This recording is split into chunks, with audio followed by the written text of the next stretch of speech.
안녕하세요. 저는 마음공장 심리코칭연구원의 원장을 맡고 있는 오원훈입니다.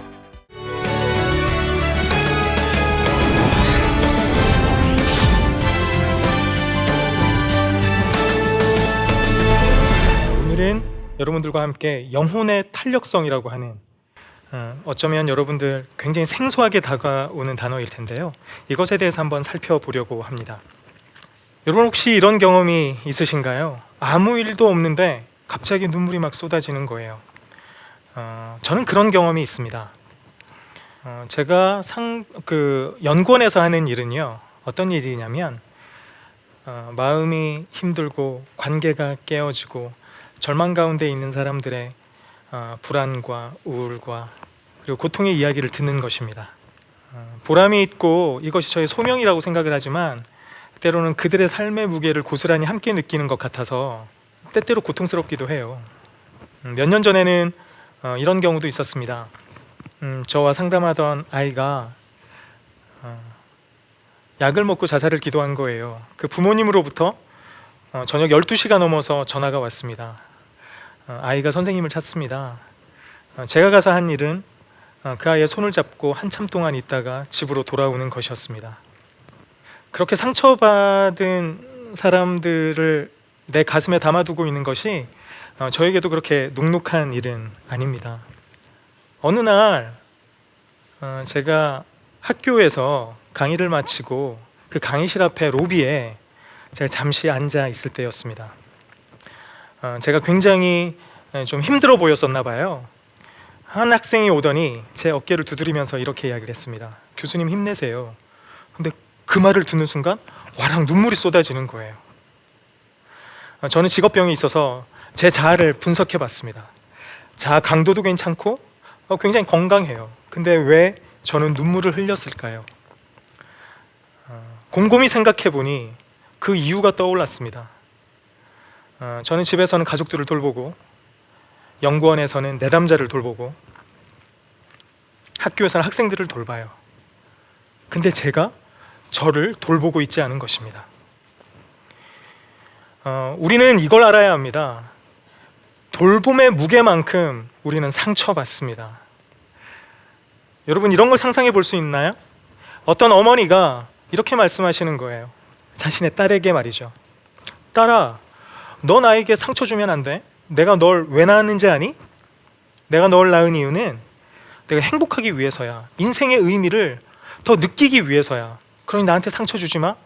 나에게 상처를 주면 그때 너의 이름을 족보에서 지워버릴 거야. 그런 말을 하는 부모는 없습니다. 왜요? 알거든요. 누군가를 사랑하고 누군가를 돌보는 일은 상처가 뒤따른다는 걸요. 우리가 누군가를 좀 더 돌보려고 하면, 우리가 좀 더 신경 써서 그 사람의 영혼을 돌보려고 하면요, 우리는 더 많이 상처받게 되어 있습니다. 그것이 돌봄의 아이러니이기도 하고 사랑의 아이러니이기도 합니다.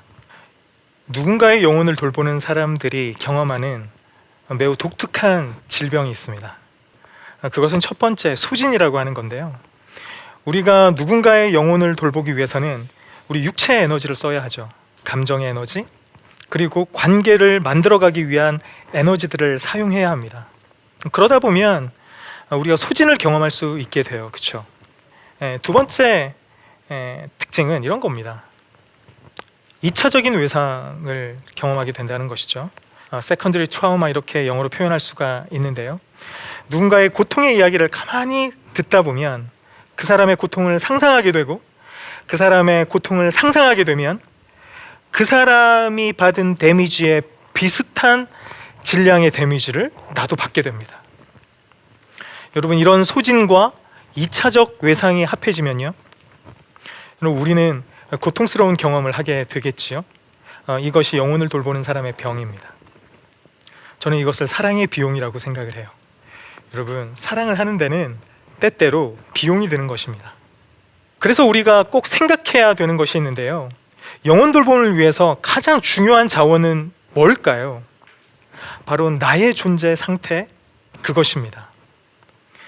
여러분, 여러분이 정말 육체적으로 소진되어 있을 때 누군가를 잘 돌볼 수 있던가요? 혹은 너무나도 불안할 때 누군가를 잘 돌볼 수 있던가요? 우리는 그럴 수 없습니다. 내가 집안에서 관계가 깨어지면 교회에 가서 신앙생활을 하기도 굉장히 어려운 것이죠. 누구의 영혼을 돌볼 수가 없어요.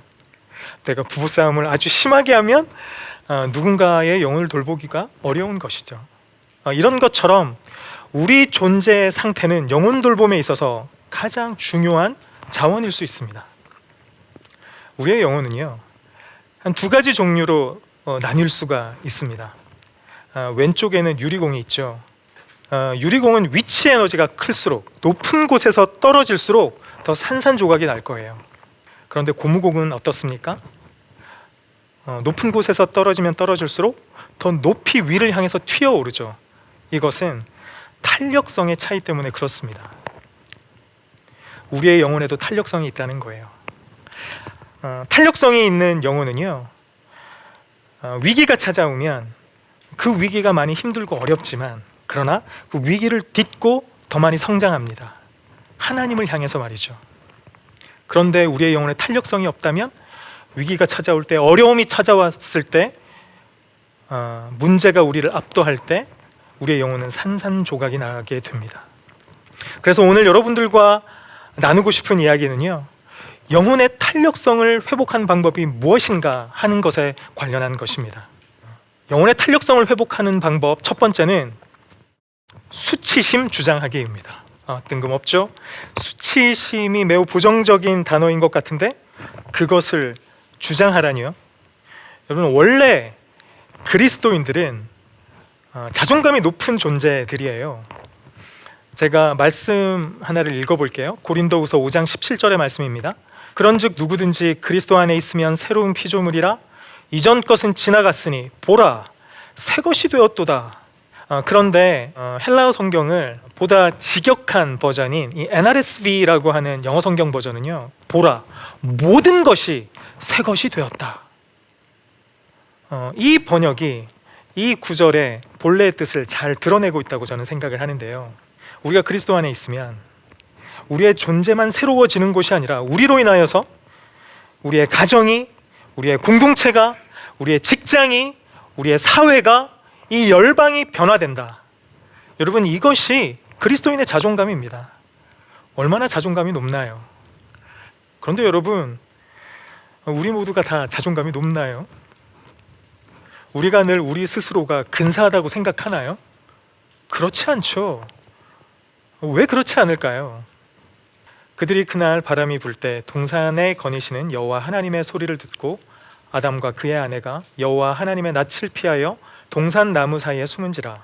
여호와 하나님이 아담을 부르시며 그에게 이르시되 네가 어디 있느냐? 이르되 내가 동산에서 하나님의 소리를 듣고 내가 벗었으므로 두려워하여 숨었나이다. 죄가 들어온 것이죠. 죄로 인하여서 발생한 일들은 무엇입니까? 아담이 벗은 게 두려워졌습니다. 예전에는 하나님께서 아담의 있는 모습 그대로를 받아주시고 기뻐해 주시고 환영해 주신다 생각했어요. 그러나 죄로 인하여서 아담이 어떤 생각을 한 거죠?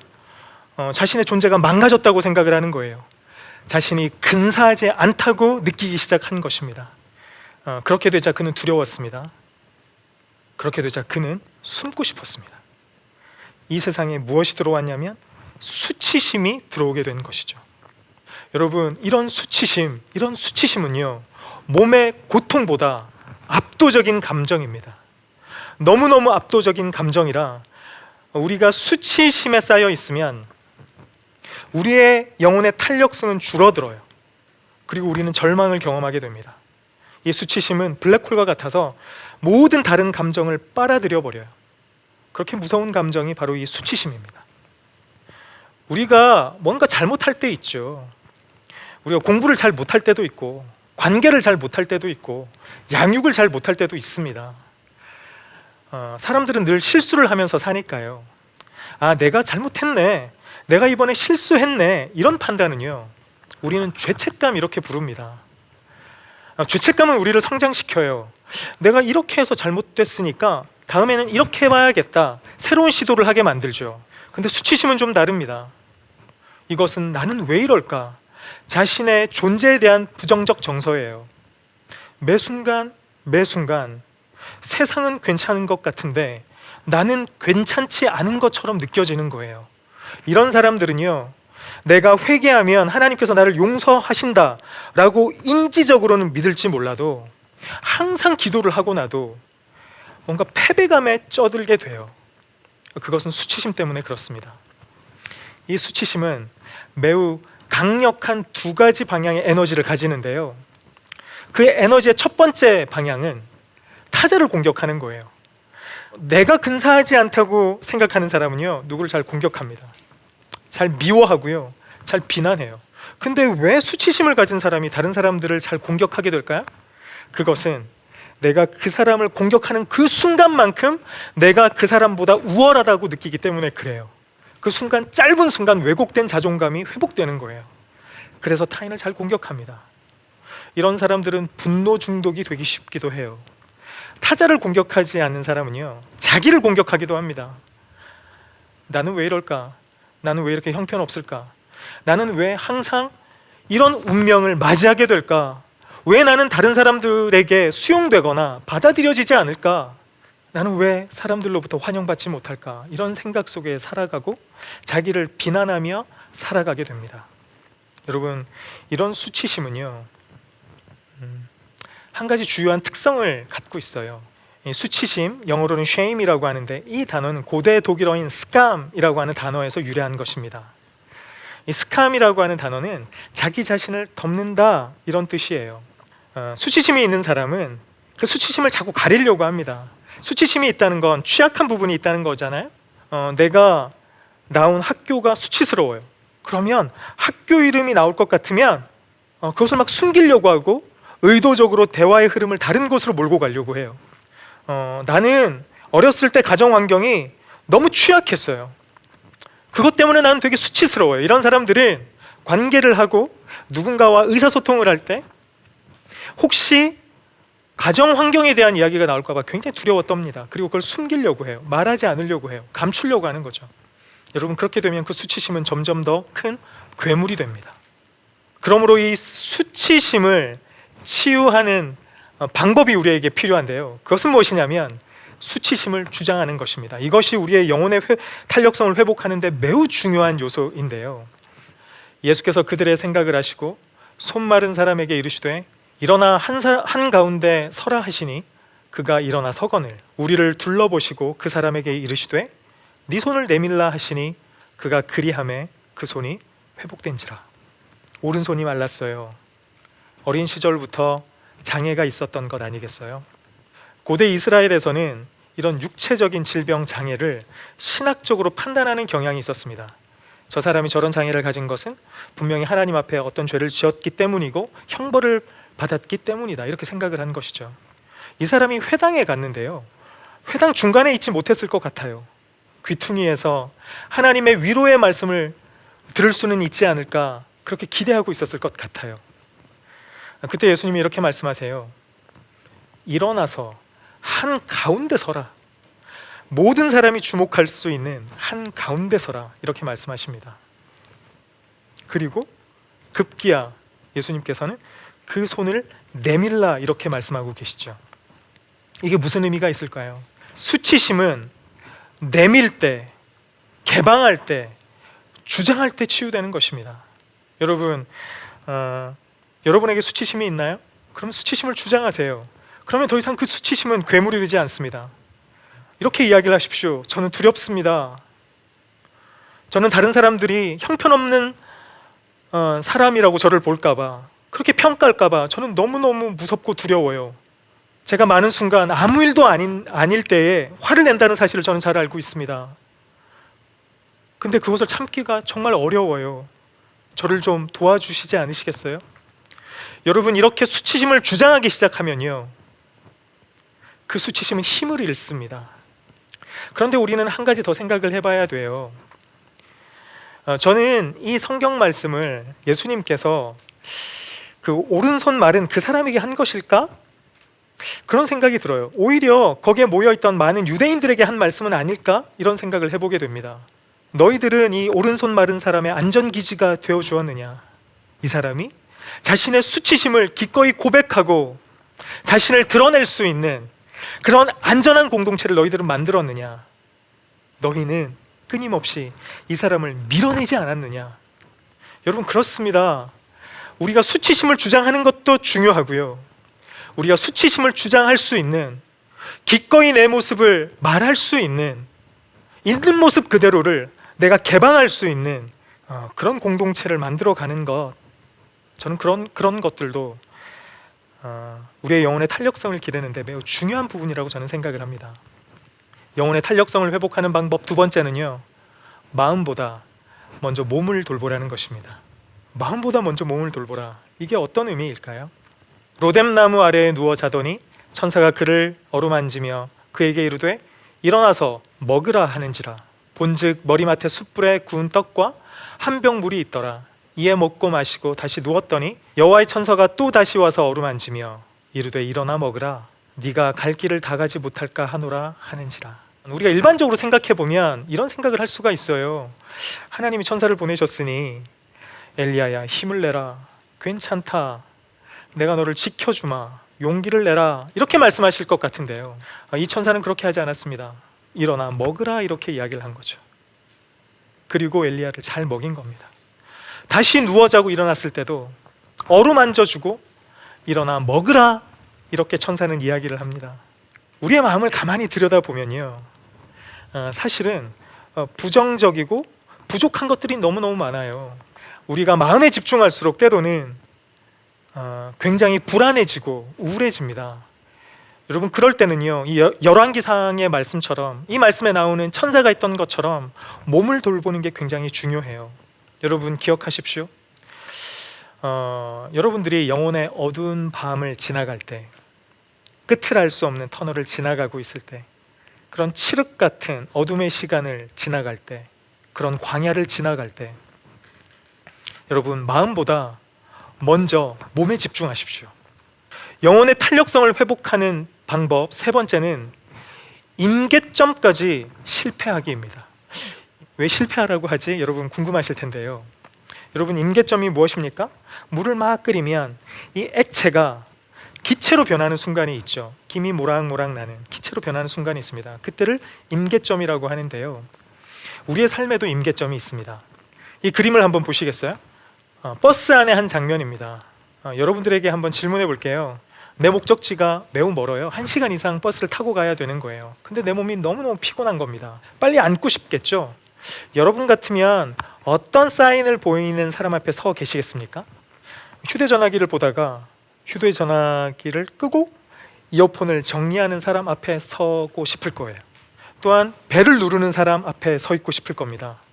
또 어떤 사람이 이렇게 들썩들썩 일어나려고 하다가 또 앉으려고 하다가 이렇게 주위를 두리번거리는 사람을 보면 그 앞에 서고 싶어 할지 모르겠어요. 그런데 여러분, 그 사람이 들썩들썩한 이유는요, 어제 저녁에 치질 수술 받았기 때문에 그럴 수도 있죠. 그럴 수 있는 거잖아요, 그렇죠? 이어폰을 정리한 거는요, 휴대전화기에 배터리가 다 돼서인 거예요. 그래서 그냥 주머니에 집어넣은 거죠. 벨을 누르는 거는요, 어떤 할머니가 벨을 누르지 못하고 굉장히 위태해 보여서 내가 대신 벨을 누른 것일 수 있습니다. 여러분, 그러면요, 나의 경험과 나의 지식은 실패한 거죠. 여러분, 우리는 인생에서 많은 실패를 경험합니다. 근데 우리는 기억해야 합니다. 이 실패가 쌓이고 쌓이고 또 쌓이고 또 쌓여서 임계점에 차면 여러분, 그것이 우리에게 지혜가 됩니다. 그것을 저는 지혜의 탄생이라 이렇게 부르고 싶습니다. 실은 실패는 없는 겁니다. 우리가 관계를 하면서 이렇게 실패했다, 그러면 다른 관계 맺는 방식을 시도하면 되거든요. 내가 공부를 이렇게 했더니 실패했다, 그러면 다른 공부 방식을 찾으면 됩니다. 그렇게 또 시도하고 또 시도하는 것, 그것이 우리의 영혼의 탄력성을 확보하는 방법입니다. 그러므로 우리에게 실패는 없어요. 우리에게 낯선 시도만 있을 뿐입니다. 끊임없이 낯선 시도를 하면서 그 실패가 지혜가 되기까지 우리가 연습하는 것이죠. 저는 그것이 우리의 영혼의 탄력성을 회복하는데 매우 중요한 요소라고 생각을 합니다. 영혼의 탄력성을 회복하는 방법, 마지막으로 의미를 발명하는 상상력 발휘하기가 있습니다. 여기에 그림 하나가 있습니다. 왼쪽에는 나치 군인이 있는 것 같아요. 오른쪽에는 예수님이 계십니다. 근데 이상한 것은요, 예수님이 나치 군인이 들고 있어야 할 배낭과 총을 메고 계시다는 거예요. 제가 이 그림을 보여주고 그 석사과정 학생들에게 물었습니다. 예수님이 나치 군인에게 무슨 이야기를 하고 계신 것 같은데 무슨 이야기를 하고 계신 것 같나요? 제가 이렇게 질문했어요. 그러자 한 학생이 손을 들고 매우 진지하게 매우 감동적인 이야기를 했습니다. 예수님이 이렇게 말씀하고 계시다는 거예요. 네가 들고 있던 그 무거운 배낭을 나에게 다오. 내가 대신 치마. 네가 쏘고 싶지 않았던 그 총도 다오. 그것도 내가 대신 매마. 너의 삶의 모든 무거운 짐을 나에게 맡기렴. 내가 메고 갈 테니 너는 가벼이 걸어가라. 이렇게 말씀하고 계시다는 거예요. 근데 한 학생의 표정이 이상한 거예요. 삐죽거리고 있는 거죠. 그 학생은 이렇게 대답했습니다. 예수님이 이렇게 말씀하셨을 것 같다는 거예요. 야, 그 배낭 안 내놔? 그 총 내놔. 네가 지금까지 얼마나 나쁜 짓을 했는지 내가 하나하나 알려줄게 라는 장면이라는 거예요. 여러분, 뭐의 차이 때문에 이런 다른 해석을 하죠? 상상력의 차이 때문에 그렇습니다. 이런 그림이 아니라 우리가 일상의 삶을 살아가면서 우리는 늘 상상하며 살아갑니다. 어떤 상황을 그렇게 해석하는 것이죠. 여러분, 우리가 어떤 상상력을 가졌느냐, 여러분, 그것에 따라서요 우리의 삶이 바뀝니다. 어떤 사람은요 자신의 고통을 매우 새롭게 해석하는 사람들이 있어요. 어떤 사람들은 매우 절망하는데요 기필코 그 고통의 의미를 발명해내고 마는 사람들이 있습니다. 발견하는 게 아니거든요. 의미는 발명해내는 거예요. 긍정적인 의미를, 나에게 유익이 되는 의미를, 우리 공동체에 유익이 되는 의미를 기필코 발명해내고 말아요. 여러분, 그런 상상력이 매우 중요합니다. 상상력은요 우리의 감정을 만들어요. 그리고 우리가 어떤 감정을 가지느냐에 따라서 우리들의 행동이 변하고요, 우리들의 행동이 어떠하느냐에 따라서, 그 행동이 어떤 습관이 되느냐에 따라서 우리들의 운명이 결정이 됩니다. 제가 좋아하는 라틴어 문장이 있는데요, 솔비투르 암블란도라고 하는 문장입니다. 무슨 뜻이냐면 걸으면 해결된다라는 뜻입니다. 작은 것이지만 조금씩 실천해 나가면 우리의 영혼이 변한다는 거예요. 우리의 인생이 변한다는 것입니다. 탄력성이 없었던 우리들의 영혼이 탄력성을 갖게 되고 새로운 삶을 살게 되고, 우리로 인하여서 우리의 삶이 변할 뿐만이 아니라 우리의 공동체가, 우리의 사회가 변하게 된다는 것입니다. 끝까지 경청해 주셔서 감사합니다.